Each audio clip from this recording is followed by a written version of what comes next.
କାଲି 5ଟା ବେଳେ ପହଞ୍ଚେଇ ଦେଉଛି ନା ଫୁଟି ନେଇଯିବ କେତେବେଳେ ଛାଡ଼ୁଛି?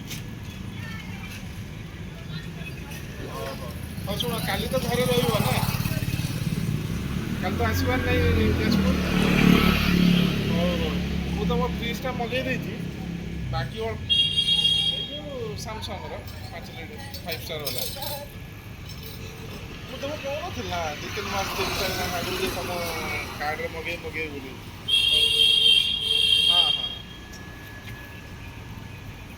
ହଁ ହଁ ସେଇଟା ତ ବୁକ୍ କରିଦେଇଛି 10% ହେଲା ବାକି ସେଇଟା ବାହାର ମାର୍କେଟରେ 23,000 ଖଣ୍ଡେ ଥିଲା କିନ୍ତୁ ଅନଲାଇନରେ ସେଇଦିନ ରହିଲା 19,990 ପ୍ଲସ୍ 1,550 ମାଇନସ୍ ହେଇଗଲା ପୁରୁଣା ଫ୍ରିଜ୍ରେ ଆଉ 10%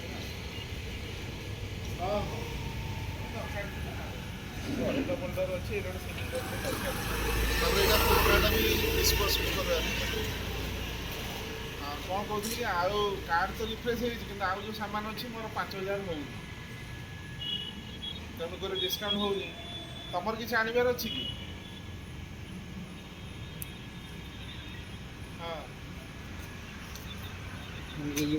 ହଁ କାଲି କହିବ ଯଦି ତମ ଫ୍ରିଜ୍ ଆଣିବାର ଅଛି ହେଲେ ବି ତ ହେବନି କାହିଁକିନା ତମ ଫ୍ରିଜ୍ଟା ଏଡ୍ରେସ୍ ଅଲଗା ହେଇଯିବ ମୋ ସାମାନଟା ଏଡ୍ରେସ୍ ଅଲଗା ହେଇଯିବ ହେଲେ ତମ ଫ୍ରିଜ୍ ଯଦି କହିବ ମୁଁ ବୁକ୍ କରିଦେବି କିନ୍ତୁ ମୋ ସାମାନଟା କରିଦେବି। ହଁ କାଲି 5% ମିଳିବ ମୋତେ।